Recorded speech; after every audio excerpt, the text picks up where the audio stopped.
thank Chad and Don for having me out tonight. I look forward to meeting all you guys. Just a little background about myself. Of course, my name is Lacy Burnette. I grew up in Huddleston, about 10 minutes down the road from the state park. Love to fish, a lot of fish ponds, creek fish and everything. But I remember my first striker like it happened yesterday. It was on a little 3/8 ounce bucktail. Probably hit the paddle wheel on the Virginia Dare Beacon when I caught that fish. It was probably the dumbest strikers in the lake. It was about 18, 20 inches long. And I still have pictures of it in my bedroom at my parents' house, and it just really ignited this fire. It still burns really bright today. So, like I said, it's really an honor to be here to talk to you guys tonight and actually, talk about my baits. And before I get, into it too far, I can confirm that I fish with Chad, and he really does know how to catch those 10 to 12 inch stripers. Yes. Hey, he was on my boat the very first. Remember the day we fished?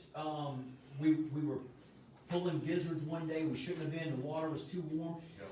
My old boat, the very first citation in my old boat, Lacy was on the boat that day. I witnessed it. So, okay, he did catch one. One. But that's the only confirmation that we have. So that's just a little background about myself. I started building baits probably right around 2007. And Smith My Lake Sporting Goods used to be next to a shop right here. Mitch, y'all probably remember Mitch there. He wanted to be able to make the jig head with the Gamakatsu hook in it. At that time, Mike Sneed over at the Outdoors, we kind of had the market cornered. So I entered the jig head war game around here with that. Plus, at that time, I was 22, 23, so I needed a little beer money. So I figured, what the heck, let's make a few jig heads, try to make a few sales, see what happens.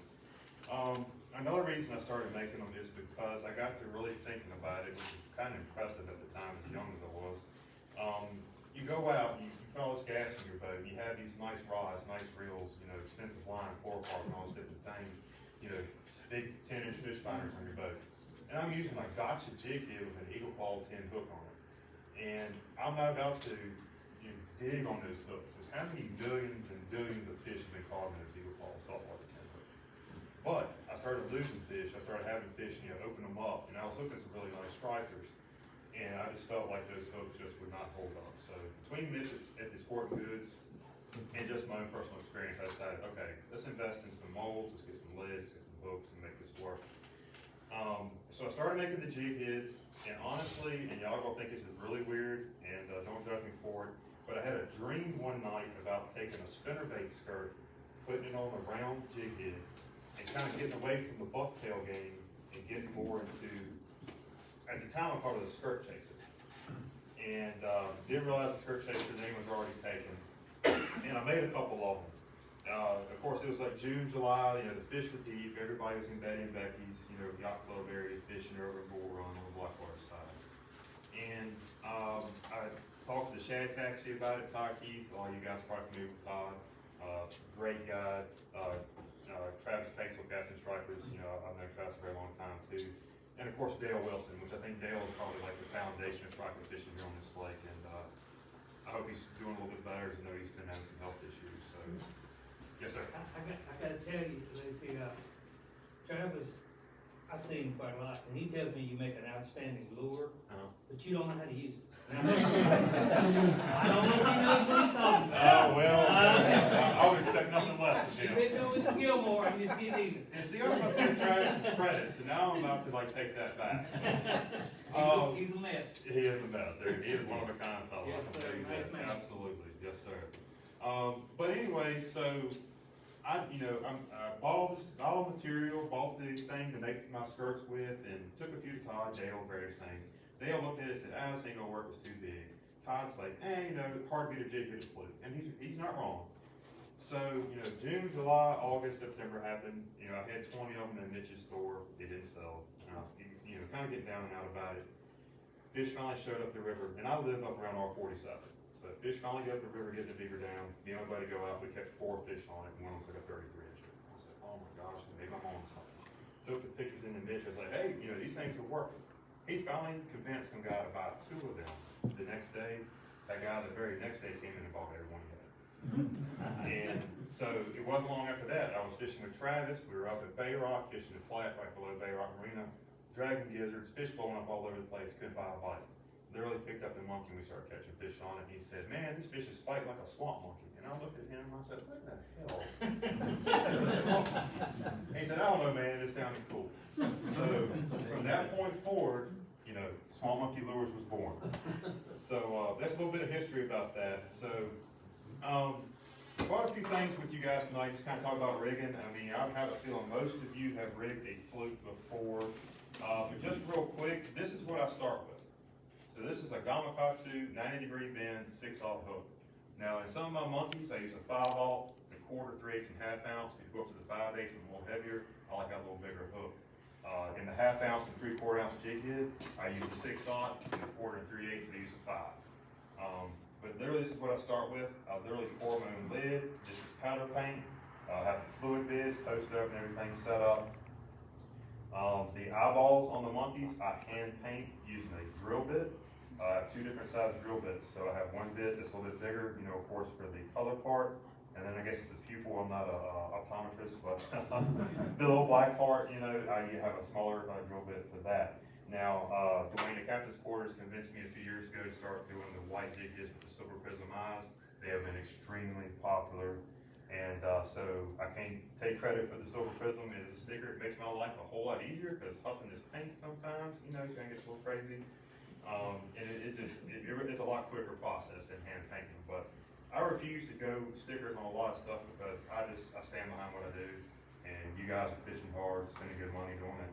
And I want to produce something good for everybody. So anyways, when it comes to the monkey, and I guess I'll go ahead and rig a jig-headed fluke first. What I like to do is I cut a little bit of the nose off. And love that salt, man. absolutely. I love it. Ain't that good? It is.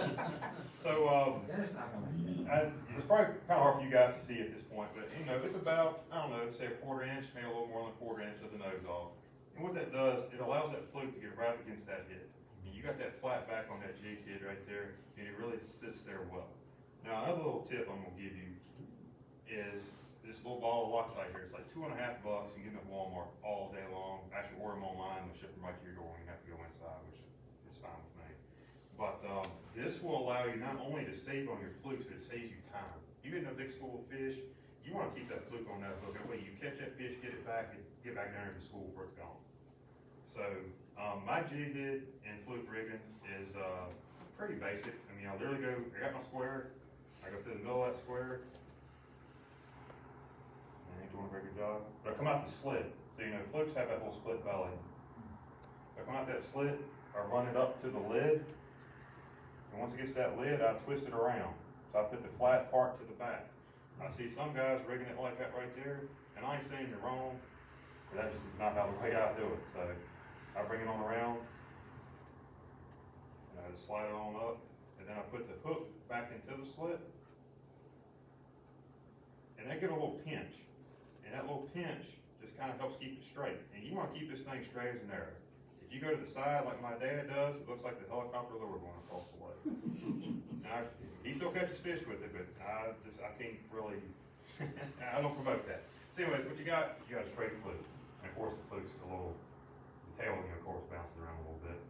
But once I get it rigged up, nice and straight, I'll pull it back down and put just a little dab of super glue on there. You ain't got to do much, just a little dab. I mean, you can barely see it on there. I'm sure you guys in the back can barely see that. That little dab of super glue will keep you fishing longer and will make a bag of flukes go a lot longer. So that's really it. You know, I do a lot of, I do some bass fishing as well. And anytime I'm putting a trail on a bass jig, something like that, I like this glue on there. Swamp monkey, I mean, so the only difference, of course, with the swamp monkey, of course, you got your triangle head. It's hard to beat that, right? Jigging flukes, casting flukes, and everything. You know, when you go to jigging it, and we'll talk about that here in a little bit, and I talk about actually how to fish, how to use the baits. A lot of guys did stick this, but even when you're did sticking that bait, that triangle head, that fluke is still just dancing. I mean, if you're sitting there twitching it, that's great. I call a lot of fish doing that. But those guys who did stick, that fluke is still gonna have a little bit of action. But we'll get to that in a second. So swamp monkey rigging, very same way. You got the skirt here, you just basically turn it upside down, take your fluke, like Chad said, get a little salt. Now rig the exact same way. The thing I caution folks about is with the little super glue trick, is if you put that glue on there and it sits in your tackle box for about 6 months, I don't know what it does, but it reacts with the rubber around the collar, and that collar will usually come apart. And I hate to really promote that, but get rid of the battery. I'll pause for a hot second if you want to switch up. That's all right. Sure. All right. So anyways, basically same principle here. I put the fluke on, give it a little pinch, bring it to the back. Again, try to keep it straight as you possibly can. And then I'll pull it back, put that little dab of super glue on it, and this thing's be ready to go. Trying to get that post exposed inside that slit of that fluke? It is. So Okay. you can kind of see it. Okay. Let me see here. Yep, so it just parallels that little slit. Yes, sir. That's correct. So that allows you to get a little more gap out of your hook and out of the back of the fluke. And like it does the same thing with the jigs. Yep, yep. So like you just get a little more bite. There's a lot of guys I know that I've fished with. They actually run the fluke through the hook, or I guess run the hook through the fluke. But it's a lot quicker and simpler to do it like this. To me, when you're running it through that fluke, you have a chance of getting off one left or right, something like that. Then you end up with a bowed up fluke, and it looks kind of weird down there. To me, a striper, if he wants to eat it, he's going to eat it. You really have to do a lot of convincing with them a lot of times. I know with live scope, I don't know how many of you guys are running the pan off this right now or not, but I think when you fish with that, you truly realize how many fish are coming by your bait in a given day. You have no idea that. So it's really interesting. So they are a lot smarter than I know I give them credit for. Even though their brain is like that big around if it's even that big, but they outsmart me all the time. So. The big eyes. They do, absolutely, absolutely. But so the monkey's not just limited to this split tail fluke. Paddle tail swim baits work really well behind it. It just depends on how you're fishing. It depends on what you're doing with it. Depends on how deep the fish are, various things. And I guess that kind of leads into what I'm getting ready to talk about as far as actually using the bait. But I was to recommend any colored monkey if you want to try out with, it would be, this is called the Funky Monkey. And I got to credit Mitch for that one at Sporting Goods Place. But that Funky Monkey in a 1/2 ounce color with an albino super fluke. And that is my bread and butter. If you're on my boat fishing with me, this will be tied on 95% of the time, with the only exception being if you're in muddy water. Could you repeat that? Sure. All right. So my bread and butter, as far as what I like to tie myself and what I fish with myself, is it's called the Funky Monkey. And it's a blue, it's a typical shad pattern skirt. You got the dark blue back, you got the white silver belly, and you got the albino Zoom Super Fluke on there. And this is a 1/2 ounce weight. That 1/2 ounce is very versatile. If the fish are right on the bank, like they will be here in a few months, hopefully, I'll throw the 1/2 ounce up there with them. They're down the dam, 20, 30 foot off the dam mountain, so throwing a 1/2 ounce. This combination sinks about 2 feet a second. So if you're seeing the fish on your graph down 20 feet, well, guess what? We can't go out there, count to 10, start working it back to the boat. I mean, a 1/2 ounce jig head with a fluke on it sinks about 2 foot a second as well. I do think the monkey will fall just a hair slower just because of skirt and resistance in the water. But anyways, this is my deal. This is my baby right here. This is the very first. This ain't necessarily the very first monkey I came up with, but this is the first color combination that I put out there, and it's been a good one. So. All right, so I guess last but not least is how do you fish the monkey and where do you fish it? So I know we got Back Creek Customs in the house, but so I teamed up with Tackle Shack over in Westlake, and Keith has been building rods now for a little while, and I was fishing with the Ayers rod. I don't know if you guys remember Core Fishing, Shad Taxi ran. How long ago was that? 10 years plus? It's been a while, right? Maybe a dozen years. It's been a long time. So I bought an Ayers rod for him, and they had quit making that rod. So Keith came up with the idea, hey, let's make a swamp monkey rod. I want it to be tailored to exactly what you do. So that's what this is. This was born of that idea. And guys, I'm telling you, this rod is sweet. And it's good for casting, it's good for jigging. Captain Bird on the lake here, he's bought 3 or 4 of them now. And that's what he's using with his clients. I mean, it's getting a lot of really good reviews. So if y'all are in the area, go over and talk to Keith, check it out, see what you think. And of course, it'll be here for you guys to use tonight. Or not to use, but at least to get a feel for, the action and everything. So I like a medium heavy rod, and that's what this is. It's got a fast tip though. So I don't know if you can see it, but like you want that tip in the end of that rod. Like you don't want a broomstick. Because I don't know how you guys bass fish some too. I probably can't even say the word, but large amount of You're fine. Oh, we gotta be careful. We gotta be careful. But so anyways, you want that fish to eat that bait. And I feel like if you have too hard, too strong, or too stiff of a rod, you're gonna jerk it away from it. Even when you're jigging, like that fish comes up, hits that, hits that bait. You want to have a little bit of time. That way you're gonna pull it away from it. So this is a medium heavy 7-foot rod with fast tip. I use a 6-4-to-1 bait caster. This is a Revo SX, and you can probably look at it and tell I've had it for a long time. I would also like to know how many fish this thing has caught. But it's been an excellent reel. I think it retails for like $159, something like that. So I mean, it's not, super expensive, but it's a good reel. I bought my wife one, and she had never thrown a bait caster in her life, and she picked up on it within about a couple of hours, and she's able to cast it. So huge proponent of this reel. I'm not sponsored by Ava Garcia or nothing like that, but it's just what I like. Line. So y'all will probably think I'm nuts, but this is 12-pound line. 12-pound P line, CXX copolymer in the moss green. And it is some of the toughest line that I've ever fished with in my life. I mean, we've caught 40-pound flatheads on it. I mean, 25-pound stripers on it. And it hasn't let me down. I mean, I will say, you lose one every now and then. That's probably my fault. When I checked my line, I probably ran it by a limb or hit a rock or something with it, nicked it up. That's probably why I lost it. But so yeah, 7-foot rod, medium heavy, 12-pound P line CXX, and a 6-4-to-1 reel.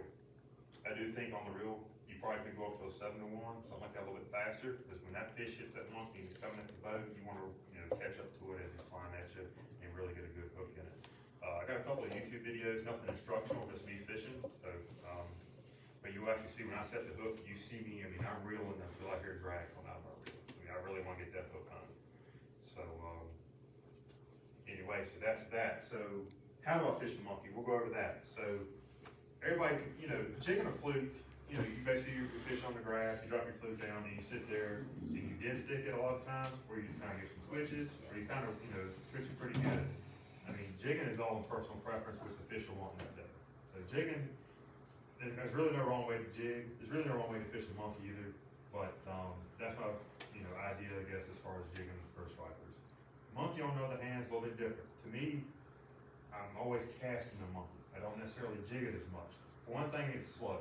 So it's a little bit slower than your traditional jig is. Even the 5/8 ounce monkey, it just seems like it just takes forever to get to those fish that are 30, 40, 50 foot deep. So that's where your 3/4 ounce regular jig headed fluke comes in. But like I said, when these fish get on the points this fall, and they get up on the bank, or eat big gizzard shad, that kind of thing, that's when this monkey comes into play. So I fish a couple different ways, and it depends on my trailer. Again, I'm stuck to the split tail fluke, but I get a lot of guys who talk about putting the paddle tail fluke on there as well. So with the split tail fluke, I'll throw it out there, and as I'm working it back to the boat, I'll actually hop it. And I can give it a pretty good hop. I mean, you can hear the rod whip. And Chad, Gary, you guys see me out there fishing like this too. And y'all see me over there, and this is what I'm doing. I mean, and a lot of times though, I'm guessing probably 70% of the time, that fish will hit on the fall. And I guess my bass fisherman in me comes out. But like, I'll actually see my line jump before I ever throw the fish bite. I actually feel it in my rod. I'll see my line jump. And I know that. It's like crappie fishing. You see your line jumping or your crappie bites, you never feel it, you just see the line go. And then I'll set the hook.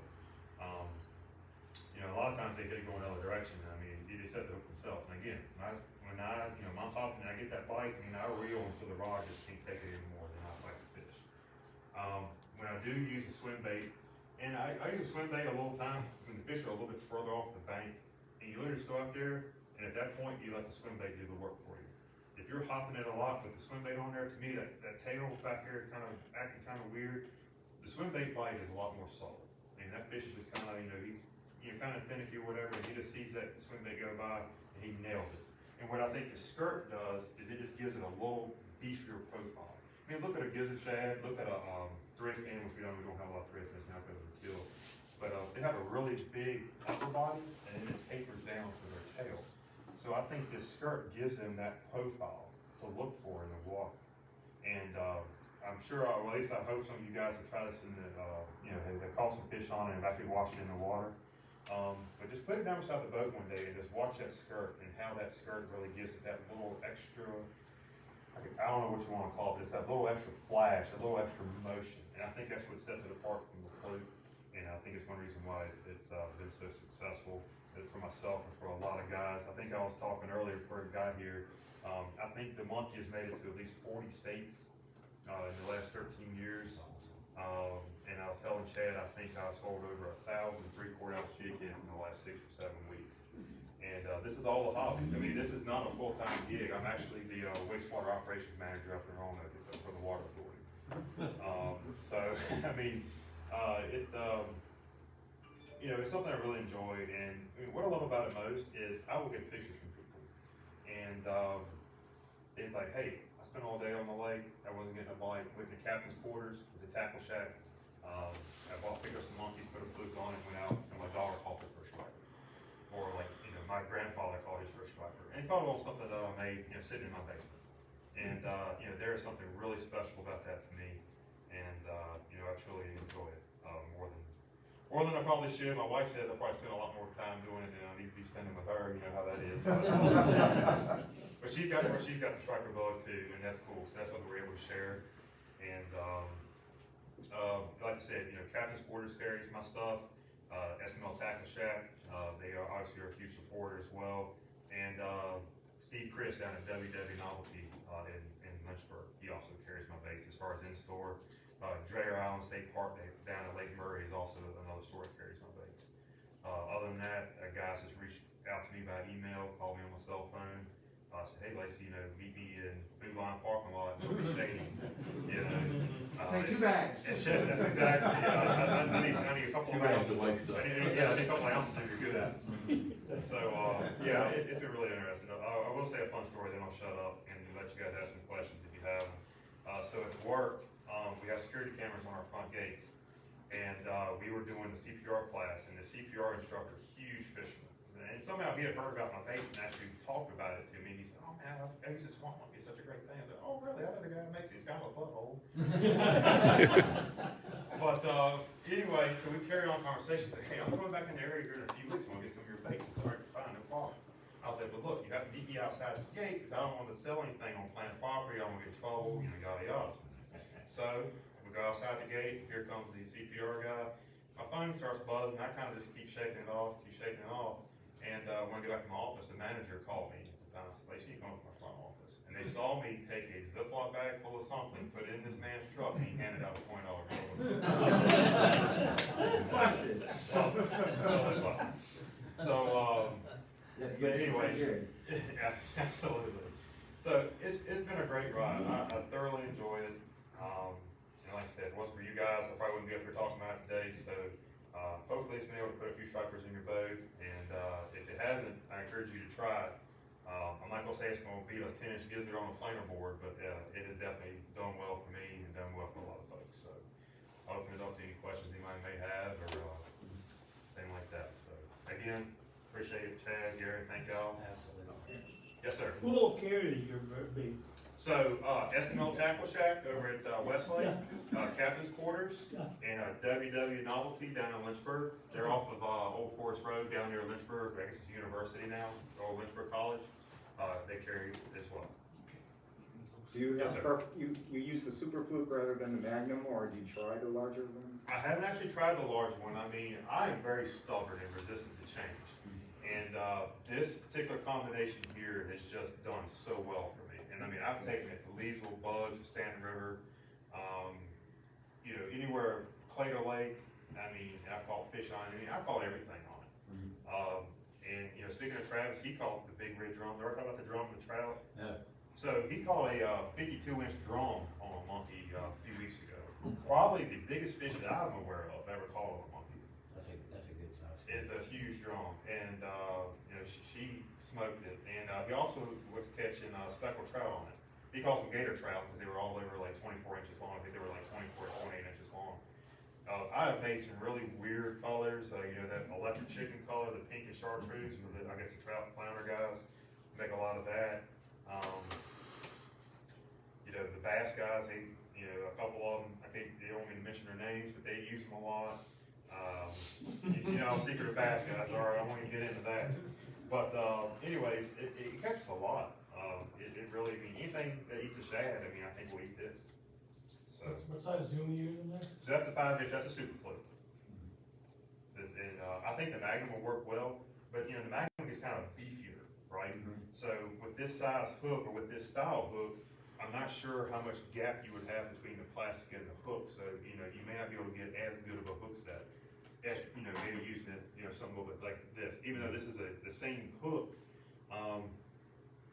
You know, they make bigger hooks, you know, I do a lot of custom stuff for like saltwater guys or whatever, as far as using bigger jig heads, like 2, 3, 4 ounce jig heads, and we're using 8, 9, 12 aught hooks. You know, the Magnum Fluke is a player, I don't use it as much as I probably should, or, you know, very rarely. I mean, this 5 inch super fluke on a jig head or on a monkey is just truly hard to beat. Where did you catch that drum at? Outer Banks, right there. Outer Banks?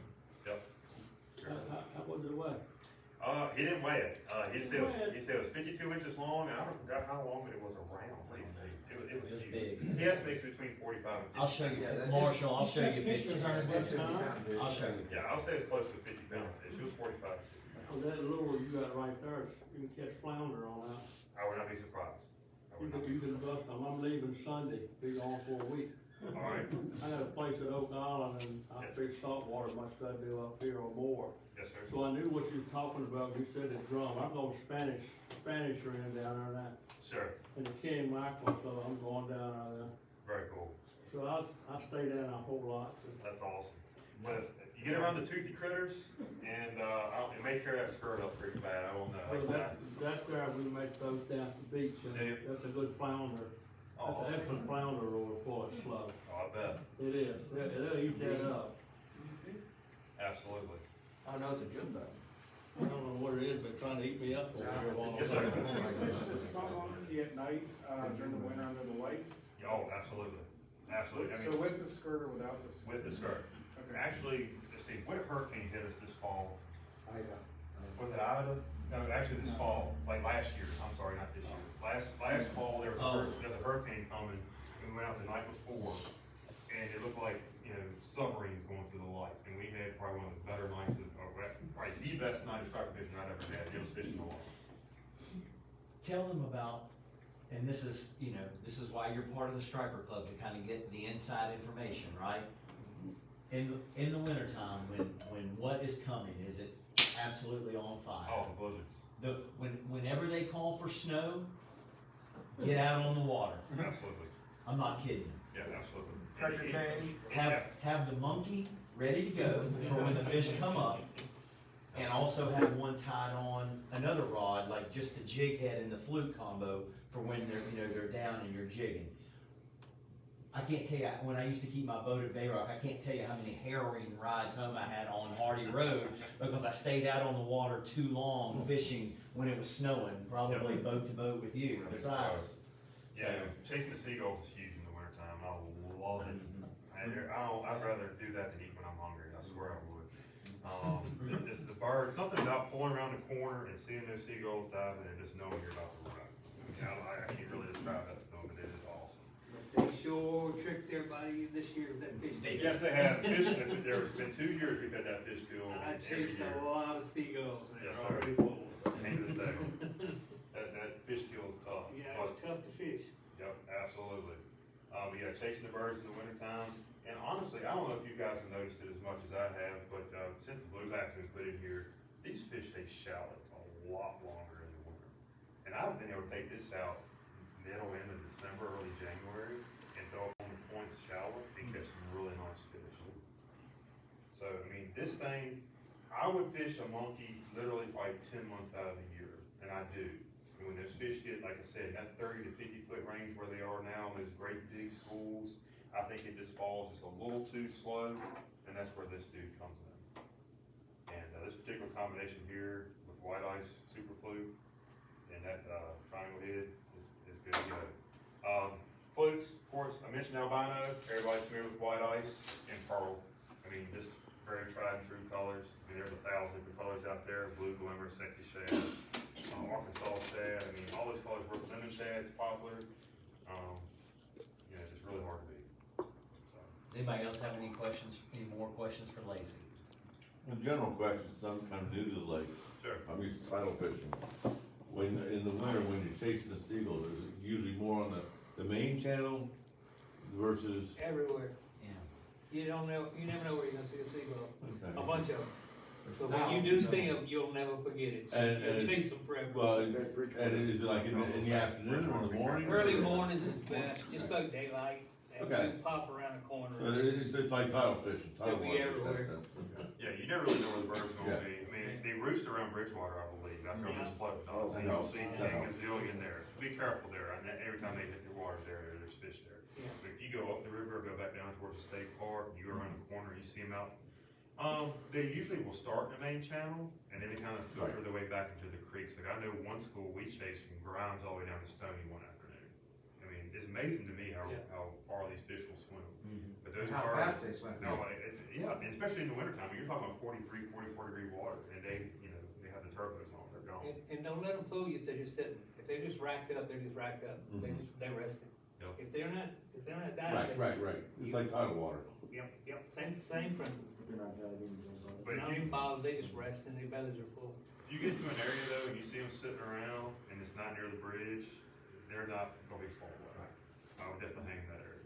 When you approach them, do you have to go about silently with your trolling motor, or can you zip up to them? As far as seagulls dive, I would definitely shut it down 100 yards or so away, because I mean, those fish, when those birds are diving, that bait's coming to the surface, those fish are right there with them. Okay. So it's just like approaching school and fish down the dam this time of year when those fish are busting, you don't want to just plow right into them and set it down, you're gonna catch way more fish that way, if you slow down on it. Yes, sir. So when the fish are busting, is the monkey your go-to? Absolutely.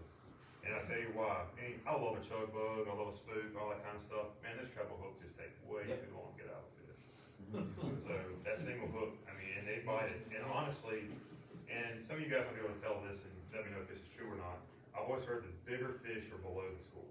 So like you have your schoolies up, the shad fish at 10, 12, 14 inches.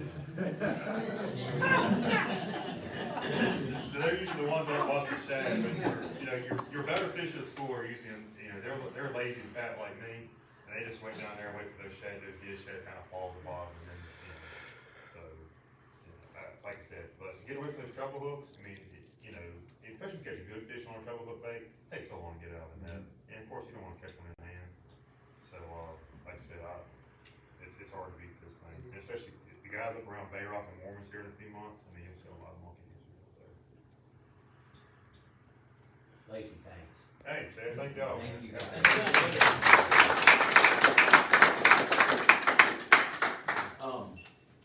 And I think you have like some, he's got some monkeys and he's got some jig heads if people wanna stick around and look at them, purchase them. I think, did you bring some t-shirts too? I got some t-shirts in my truck, Okay, yeah, so cool. t-shirt, kind of what Okay. possibly I got on. Cool. I will say this about the monkey versus any sort of topwater bait. I had my dad out with me one day. I was the stubborn one. I wanted to throw a spook. They've got two really big treble hooks on them. My dad's throwing the swamp monkey. We come upon some fish breaking between Linville and Beaver Dam. I caught one fish out of the school, and I had to extract all those hooks. My dad caught 3 on the monkey before I even got my bait back in the water, and by that time the fish were gone. And I haven't fished, I'll fish a redfin at night or whatever, but yeah, it's mostly the monkey, just like he said, for the ease of it, getting that fish out and the less damage to the fish as well. Absolutely.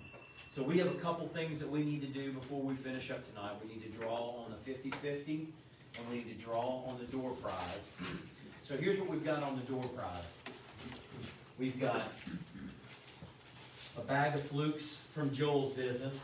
We've got 3 bags of goodies from the Swamp Monkeys. And then we also have, we don't have them in our possession tonight, but we do have them. They are 5 $10 gift certificates to Captain's Quarters. So if you win it tonight, you'll just have to come back on October 1st to actually pick your gift certificate up. CDs are correct. Oh yeah, you've got to see Joel so that we can write your name down, okay? So let's do, We'll do the 50, let's do the 50/50 first here, what do you think?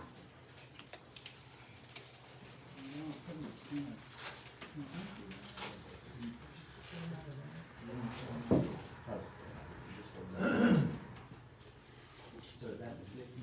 We fishing tomorrow?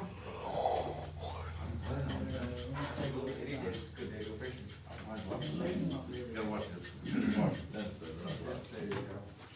hopefully watch Chuckers lose and I'll go out.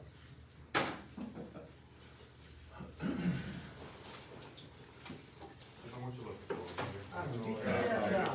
So the winning ticket will get $57. Just jig it? I say 57 cents.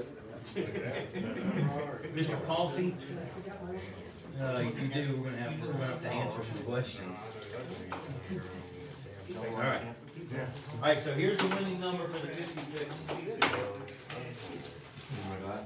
636-781. And make sure it's got the one with the D, I put a D on the back of that one. What did you say? A D? No, A D on the ticket, just so you wouldn't separate it from the. Oh, Oh, I'm sorry, no, that's. So here's 50/50. 50/50 doesn't have a D on it. 781. 636-781. Right here's our winner. Yeah.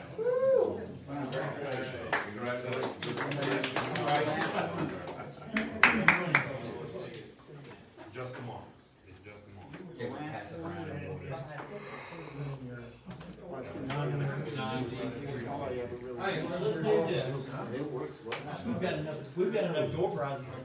Your odds of walking away with something are pretty good. So the door prize is tickets, you want to put a D on. Alright, so here we go. So what we'll do, we'll go bag of, oh, these are actually the paddle tail flukes that Lacy was talking about. Alright? Thanks, Good.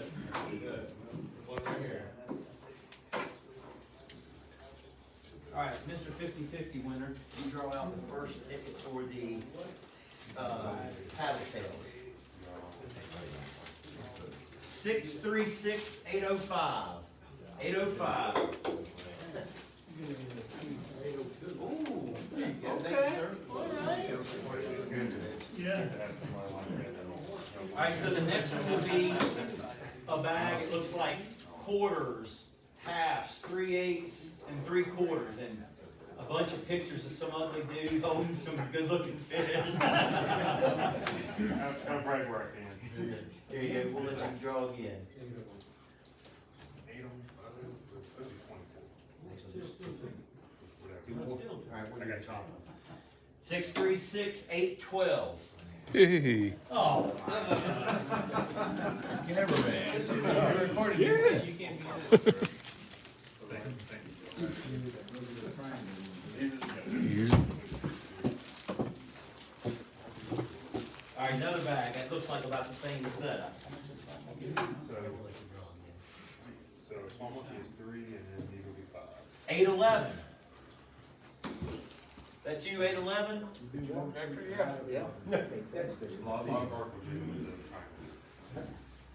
Alright. There you go. You don't have to buy it. Let's see what, all right. I like the chain. We got a couple of different colors on them. 796. Oh, somebody said it. Oh, the change up. So that was the last bag of monkeys. Alright, so the next 5 will be the $10 gift certificates. And so you'll need to go see Joel, alright? I'm gonna pull out. Let's see, I'll do it one by one. 793. Those are the pre-colored ones. He dropped the card. 793. They're still calling the number, guys. Yeah, I'll say, make sure y'all watch y'all ticket. 793, right? Alright, so you'll need, what's your name? Gary Wood. Gary Wood. Or lucky, maybe. Really?